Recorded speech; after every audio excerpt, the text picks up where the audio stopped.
Commander Alex Reeves was having a bad day even before the alien abduction. The coffee synthesizer on her patrol ship had broken down, producing a substance that resembled engine lubricant more than caffeine. Her commanding officer had sent her to patrol the most boring sector of space known to humankind. And now, to top it all off, she was surrounded by 6 Vraxian warships, their sleek, purple hulls gleaming menacingly against the backdrop of stars. "Commander Reeves to Earth Command," she said into her comms, feet propped casually on the dashboard. "I'm being surrounded by hostiles. Please advise." The response crackled through after a significant delay. "Earth Command to Reeves. Maintain position and prepare for diplomatic contact." Alex snorted. Diplomatic contact, right. She watched as the largest Vraxian ship deployed what looked like a boarding party. Because nothing says let's be friends like 6 warships and a boarding team. The Vraxians had been at war with humanity for nearly 3 years. Not that it was much of a war, more like occasional skirmishes punctuated by long periods of posturing. The aliens had a reputation for being dramatic. As if on cue, her view screen flickered to life, revealing a Vraxian officer with glistening purple skin and 4 eyes arranged in a diamond pattern. He wore what could only be described as an excessive amount of medals and insignia. "Human vessel," the Vraxian announced, his voice translated into a comically deep bass. "You have entered restricted Dominion territory. Surrender immediately or face annihilation." Alex checked her navigational systems. She was at least 12 parsecs from the nearest Vraxian claimed territory. "I think your maps need updating," she replied dryly. The Vraxian's upper set of eyes narrowed. "Insolence will not be tolerated. Prepare to be boarded." "Can I at least finish my coffee first?" Alex asked, holding up her mug of synthetic sludge. The Vraxian cut the transmission. "Guess not." 20 minutes later, after a boarding operation that involved far more smoke grenades and battle cries than seemed necessary for capturing a single human in a patrol ship, Alex found herself being marched down a corridor by 6 heavily armed Vraxian soldiers. "You guys always this theatrical?" she asked the guard to her right. "Or am I getting the special treatment?" The guard made a clicking sound that the translator didn't catch. Alex decided to take it as a compliment. She'd heard stories about the Vraxians, how they were feared across 3 galaxies for their interrogation techniques, how no prisoner had ever withstood their questioning. But Alex Reeves had a secret weapon. She'd grown up with 3 older brothers who believed mercy was letting you catch your breath before the next round of torment. She'd broken her leg at age 12 and hiked 2 miles back to civilization. She'd once performed emergency field surgery on herself during a training exercise gone wrong. In short, Commander Alexander Reeves had an absurdly high pain tolerance and a deeply ingrained instinct to respond to discomfort with sarcasm. As the guards shoved her into what was clearly a detention cell, Alex sighed dramatically. "Next time, maybe send a text first? I would have worn my nice uniform." The cell door slammed shut with a satisfying clang. Alex sat on the metal bench, examining the bruise forming on her wrist from the Vraxian restraints. "Well," she murmured to herself, "at least this beats patrol duty." The Vraxian interrogation chamber looked exactly like Alex expected it to, clinically sterile, filled with instruments of dubious purpose, and lit with that particular shade of bright white light designed to prevent prisoners from accurately tracking time. What surprised her, however, was the temperature pleasantly warm, almost cozy by human standards. "Is this supposed to be part of the torture?" she asked as 2 guards secured her to a metal chair in the center of the room. "Because I hate to break it to you, but this is actually the perfect napping temperature for humans." The guards didn't respond, simply stepping back as the chamber door hissed open to admit 2 new Vraxians. The first was tall even by their standards, with deep purple skin that bordered on black. He wore a sleek uniform adorned with what looked like military accomplishments rendered in some kind of iridescent material. The second Vraxian was shorter, paler, and clutched what appeared to be the alien equivalent of a tablet, fingers poised to take notes. "I am Chief Interrogator Drez," the taller one announced. "This is my assistant, Plix. We will be extracting information from you today." Charmed, Alex replied. Commander Alex Reeves, Earth Defense Force. Serial number 7734X2. That's all you're getting from me, so we might as well skip to the part where you send me back. Dres circled her chair slowly. I have broken 317 prisoners from 42 different species. None have resisted my methods for longer than 6 galactic standard hours. Impressive resume, Alex nodded. You should put that on your dating profile. Plix made a sound that might have been a suppressed laugh, quickly disguised as a cough, when Dres shot him a withering look from all 4 eyes. The war between our species has reached a critical juncture, Dres continued, ignoring her comment. The Dominion requires information about Earth's defensive capabilities, particularly the shield harmonics for your colony on Proxima b. Alex raised an eyebrow. And you think I carry that information in my patrol ship? I hate to disappoint you, but I'm just a glorified traffic cop. Your vessel's transponder identifies you as a commander, Plix chimed in, consulting his tablet. According to our intelligence, all Earth Defense Force commanders are briefed on defensive protocols. Yeah, well, I slept through that meeting, Alex shrugged as much as her restraints would allow. Dres stepped closer, looming over her. Human humor is a documented response to fear. It will not save you from what is to come. It's not fear, it's boredom, Alex corrected. And I doubt you can fix that unless you've got a deck of cards hidden among those torture devices. The chief interrogator's upper right eye twitched slightly. The Vraxian Dominion has perfected interrogation techniques that exploit the physiological and psychological weaknesses of every known sentient species. Your confidence is misplaced. Alex met his gaze steadily. Confidence has nothing to do with it. I literally don't know what you want. But hey, knock yourself out. I could use the entertainment. Dres turned away from her, approaching a wall panel that slid open to reveal an array of implements that would have made a medieval torturer weep with envy. Plix, begin recording the session. Standard protocol. Plix positioned himself in a corner, tablet raised. Recording Chief Interrogator. For the record, Dres announced formally the subject is Commander Alexander Reeves of the Earth Defense Force. Interrogation begins now. He selected what looked like a thin metal rod from the array. This will be your only opportunity to volunteer information before we proceed to methods that most find unpleasant. Alex yawned demonstratively. 7734X2. That's all you're getting. Dres's expression, what little she could read of alien facial features, suggested he was looking forward to proving her wrong. The first phase of the interrogation involved what Dres called nerve stimulation, essentially alien electroshock therapy. The metal rod emitted pulses that were supposed to trigger excruciating pain responses along neural pathways. Interesting, Alex commented after the third application. It's like having a full body pins and needles sensation. Kind of tickles, actually. Dres frowned, adjusting some setting on the device. Perhaps human neural architecture is different than our records indicate. Plix, note this resistance for future interrogations. The assistant nodded, looking slightly concerned.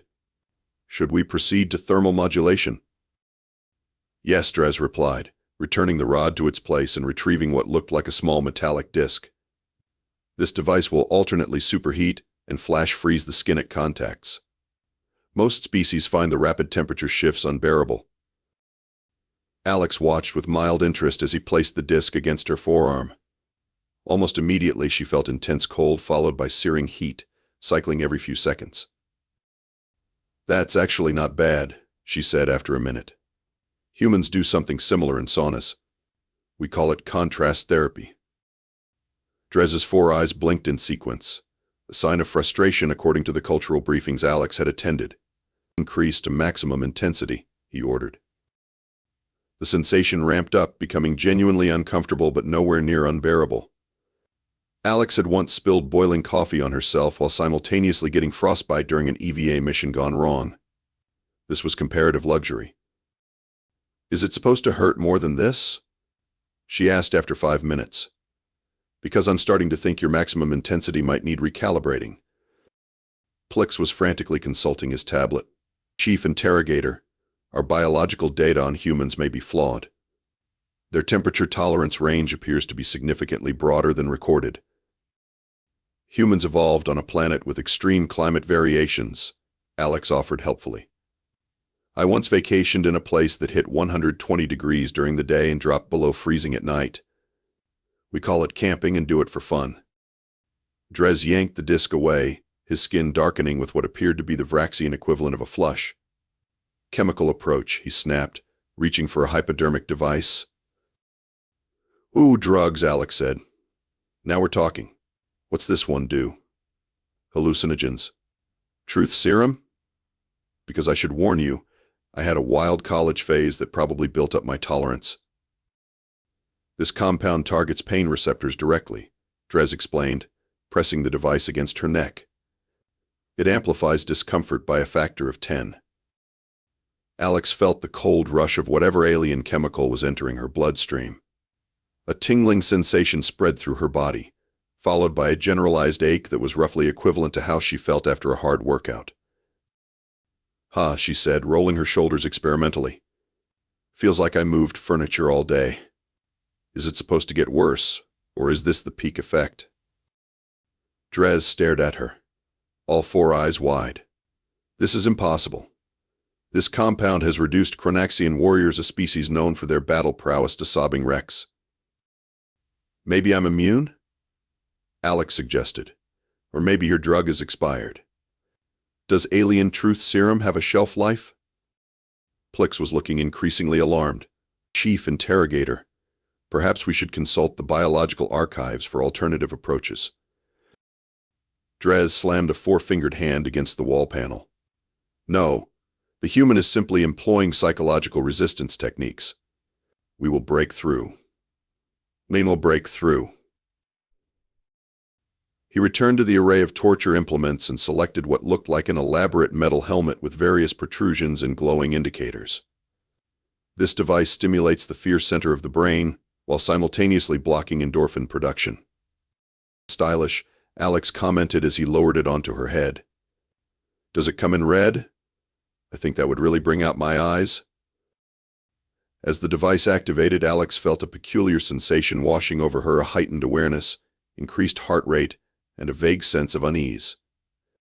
It wasn't pleasant, but after 3 years of deep space patrols and the constant threat of hull breaches, it barely registered on her personal fear scale.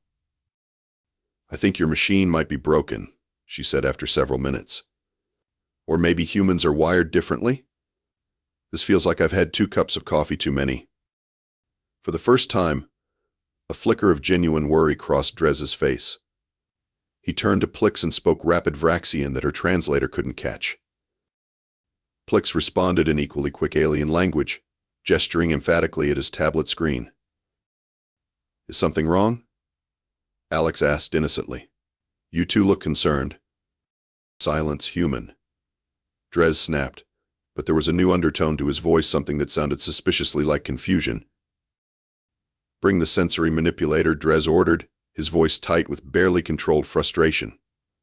Plix scurried to retrieve a device that resembled a cross between a crown and a spider, with thin articulated arms ending in small pads. "This is our most advanced technique," Dres explained as Plix carefully positioned the device on Alex's head. "It bypasses physical stimulation entirely and interfaces directly with your sensory cortex to create the experience of pain without actual physical damage." "So it's like virtual reality torture?" Alex asked, genuinely curious. "That's pretty innovative." "Mock all you wish, human.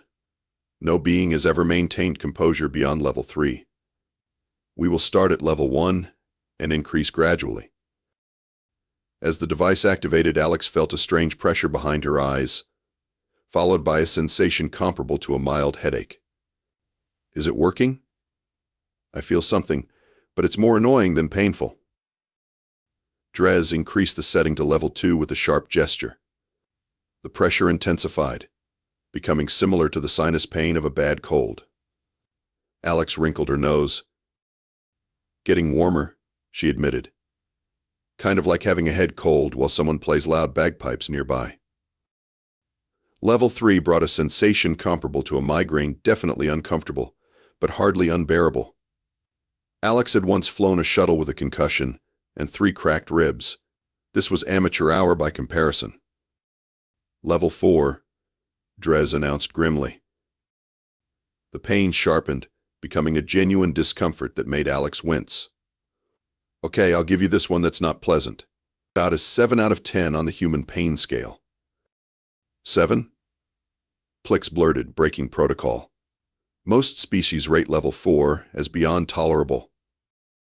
Yeah, well, humans are weird, Alex shrugged. We deliberately eat plants that chemically burn our tongues because we enjoy the sensation. We call it spicy food. Dres stared at her. You intentionally cause yourselves pain for pleasure? Sometimes, Alex replied. We also pierce our bodies with metal for decoration, run ridiculous distances until our muscles scream, and deliberately expose ourselves to extreme temperatures for relaxation. Pain is just part of the human experience. Fascinating and disturbing, Plix muttered, making rapid notes. Dres looked increasingly unsettled.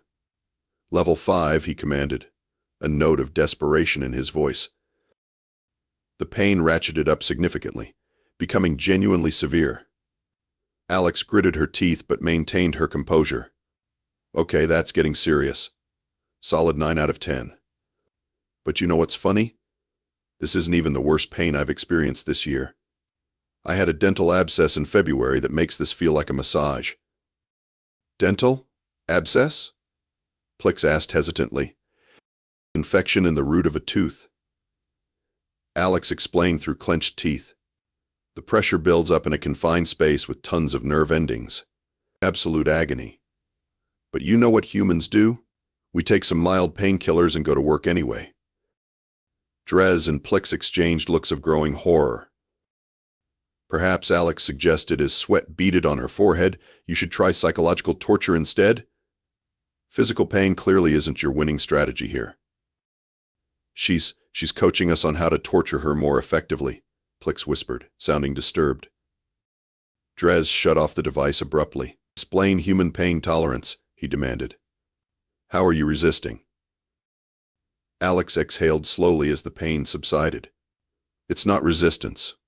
It's evolution. Earth is a death trap by most galactic standards.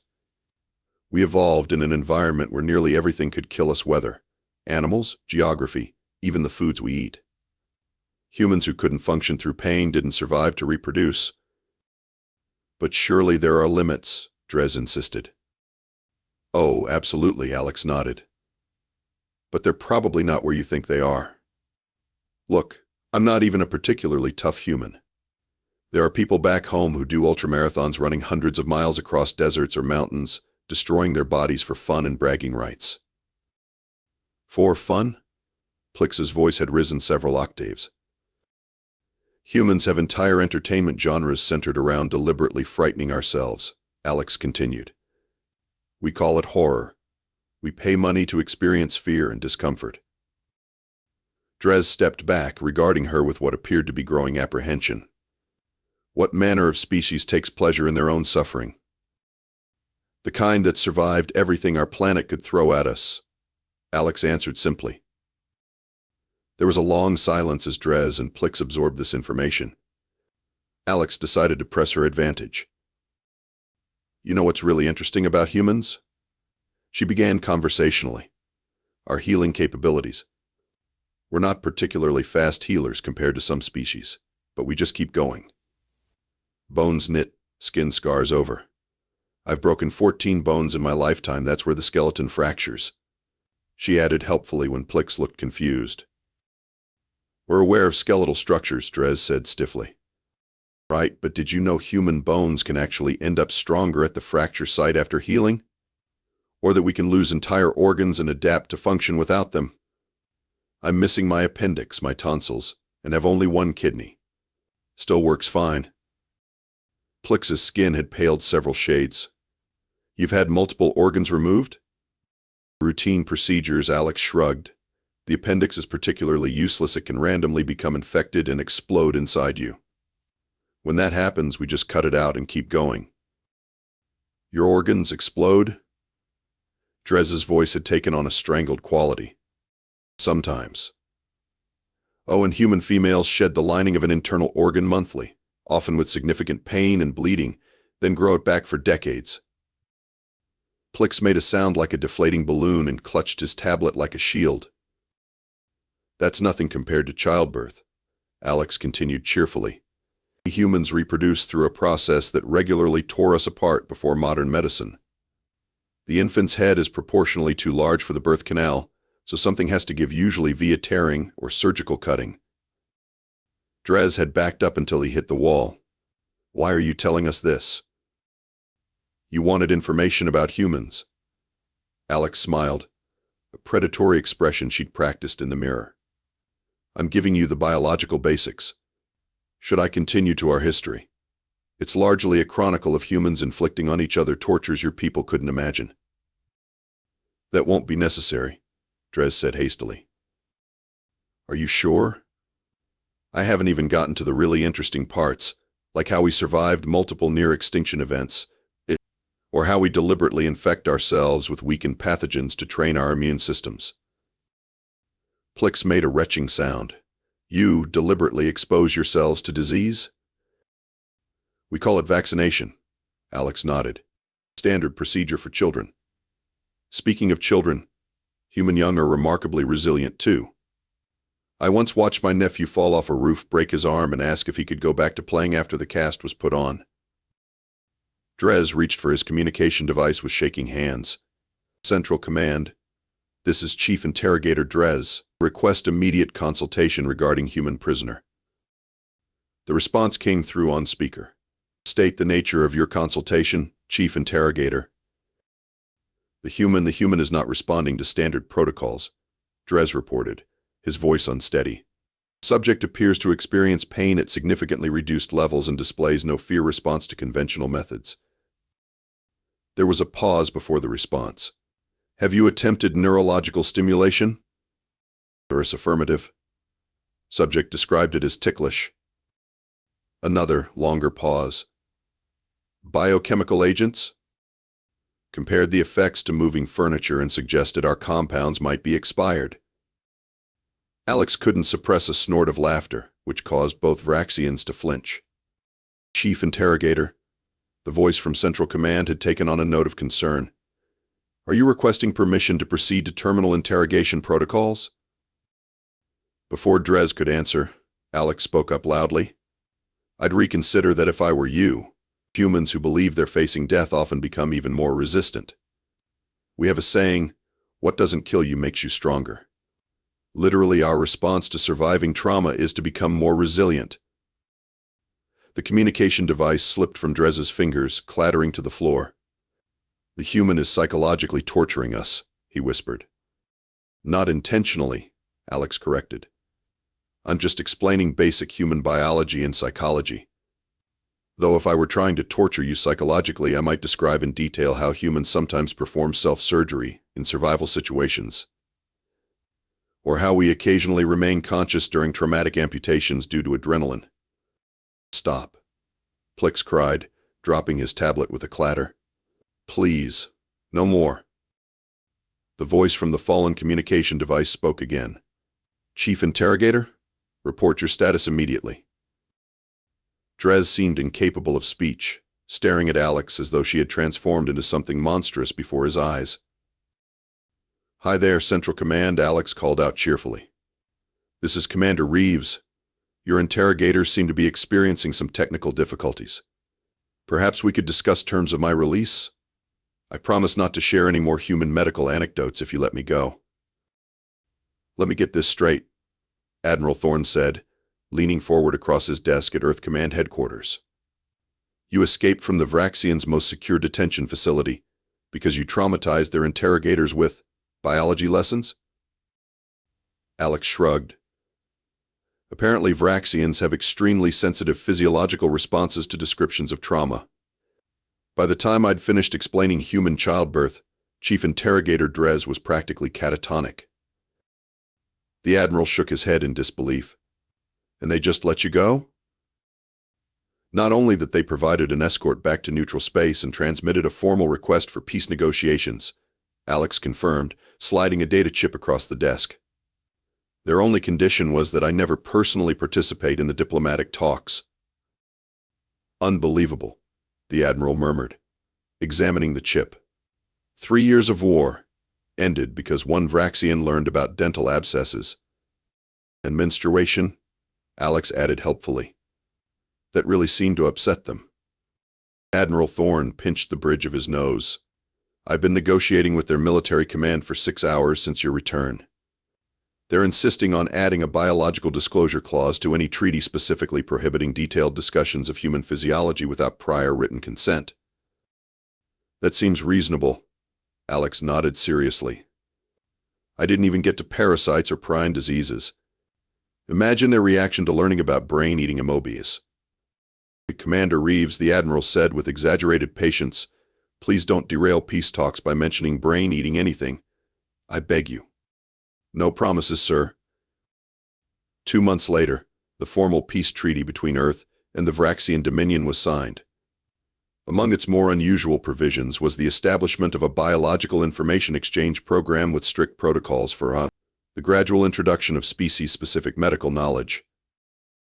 Less officially, a new training module appeared in Vraxian military education, Avoidance Protocols Humans. The first rule, underlined 3 times in the manual, never, under any circumstances, ask a human to describe their pain tolerance or medical experiences. Commander Alex Reeves received a commendation for unprecedented diplomatic achievement through biological warfare, which she had framed and hung in her bathroom, a location that, as she cheerfully informed visitors, the Vraxians would find particularly horrifying if they understood its purpose.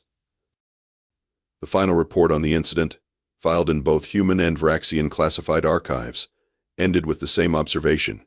In the grand cosmic scheme, perhaps the most terrifying discovery is not that we are alone in the universe, but that we share it with humans.